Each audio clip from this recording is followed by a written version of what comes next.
I present to you guys the 2008 135i M Sport. We're revving up to like about 3,500.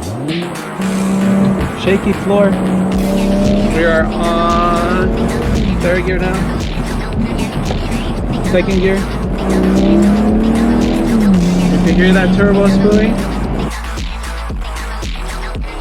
Today we're going to be reviewing this 135i. I've always wanted to buy one of these and I always thought this car was really nice to drive in. So finally we got one. So today we get the chance to review it, maybe talk you guys into one or talk you guys out of it if you guys are in the market of buying one. So we're going to talk about the good stuff, some bad stuff, and just the feeling of how it feels to drive one of these cars with the GoPro for you guys to watch at home. Let's go, guys. All right, guys, so I wanted to come over here to the engine bay and address some of the most common issues with the M54 motor. So first things first, the water pump and the thermostat, and those obviously can give you some overheating problems, so it's always good to address that and make sure that your water pump is functioning right. Second most thing is oil leaks. To BMW, they're known for a lot of oil leaks. The gaskets are always going bad, so valve cover gaskets, the oil pan gaskets, and you know there's more like filter and all that. So another big one is the charge pipes going bad, they're always breaking. Then you get boost leaks, loss of power, so just make sure you keep an eye on that too. And then you'll hear a lot of people say if they do track, if they go to the canyons a lot, they have a lot of problems with their cooling system. So make sure you upgrade your cooling system so you don't have overheating problems. It's still a German car, there's a lot of plastic parts, and that's where a lot of the things go bad. When you know you got a lot of heat and then it's cold and you're starting to get with the plastics and the plastic starts to crack and all that. So, and at the end of the day, you are getting a sports car. It does have a lot of power, it's very fun, a lot of power, man. So downshift to second gear.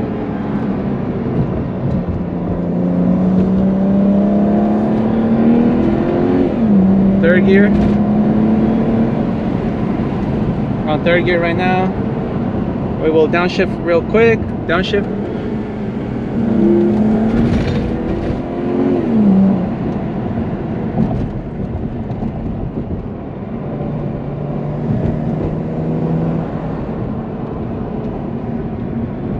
There's a tight turn here coming up.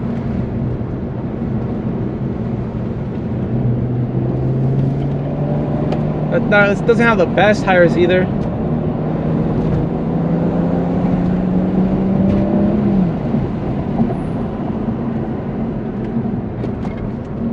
Alrighty, guys, so we are now inside this cockpit. I like the way the steering wheel feels. We're gonna turn it on real quick.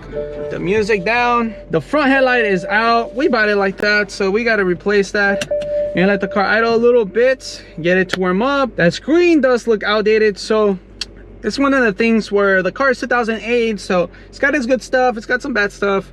If you're really into the technology, obviously you're not gonna like that the screen looks really outdated. This stuff right here doesn't look too bad. It doesn't feel bad. I mean, everything feels pretty intact. Like, it feels stiff, it feels hard. But I mean, you're in the car, you will feel like some stuff is a little bit outdated, but for the most part I like it. I'm not really picky on that. I like the car to feel, you know, a little bit light, firm, and this car feels like that for me. So there it is. That's the light for the headlight. Front headlight is out. Very common on these cars. Oh, and another thing is the mirrors, guys. The folding mirrors, sometimes they won't even fold, or they just won't open or anything like that. Alrighty, we're putting it on drive here. Might put it down the window just a little bit. We don't get too much air. I love how it has a sunroof. The steering feels kind of stiff. It doesn't feel bad. It doesn't feel like an old car when it comes to that. So it's not completely stock on the suspension. It's got lowering springs already.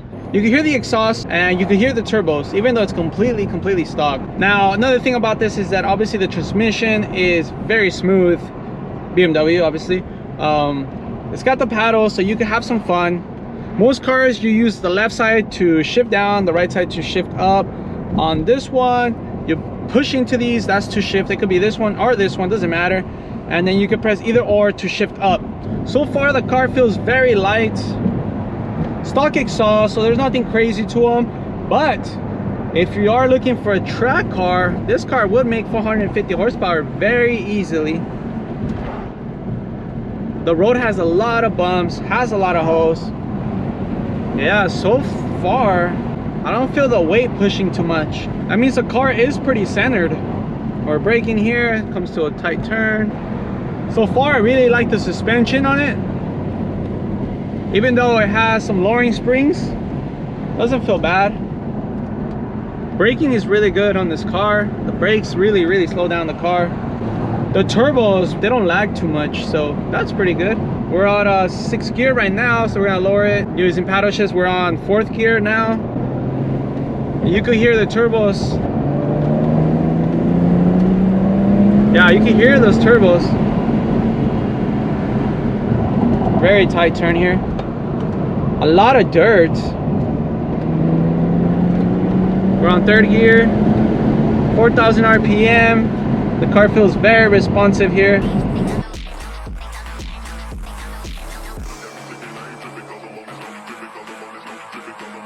Alrighty guys, so we are now parked on the side of the canyon. We got a beautiful view in the back. We just drove the 135i. There's a lot of cool things to it. I think it does feel very light. The power feels really good. There's no stuttering. There's nothing like that. The turbos really help out the car. The motor sounds really subtle right now. It sounds good. I haven't had any overheating or anything like that. The car already has miles to it, so it's a used car. It's 2008, but it also has some good brakes. I think for the canyons, for a daily, it is a good car. Maintenance wise, if you don't want to deal with the turbos, because turbos obviously is going to bring more issues to it, then you get a 128i, less horsepower. The weight to power ratio, I think it's pretty good on the car. They say it's 300 horsepower. The car feels like it's pushing more than that. They said I think 0 to 60 was like in 5.1 seconds. I feel like they underrated the car. But in all honesty, I really like the car. If you're looking to buy one, I think you should really check into them. You could find some of these cars. If you're so lucky, you'll get one for like 5,000. You know, you really got to look into it. A 135, but it's gonna be hard. I do see people with these cars for like almost 15,000. They have some BBS wheels, front lip already. You could find some completely stock, but a little bit higher mileage for about 5 to like about 8,000. This is extremely tight turn. Car is doing really good. If you like a stock car that feels fast, that feels compact, that's good on the turns, that's not super bad on gas, this might be the car for you. What a perfect place to bring a 135.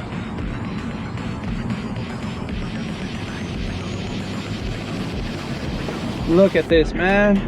So what's your guys' opinion about the interior? I think for being 2008, it's nice. There was a lot of cars actually that didn't have electrical seats, didn't come with paddles. So guys, I was also looking into the CLK 550. Was like a good competition to this car. The CLK 550 was making about 380 horsepower, but it had a V8. This one's V6. It's got the turbos, so it shouldn't waste as much gas. That's one of the reasons why I went after this one. But it's nice that you got the 50120 volt pattern, because there's so many options out there in the market. And that's the good thing about this body, that in the 1 Series, there's so much add-ons you can do to it. Man, you can go from side skirts to front bumper, to the M bumpers, to wide bodies, full cage. Damn, the seats, the steering wheels, everything, guys. There's so much stuff you can do.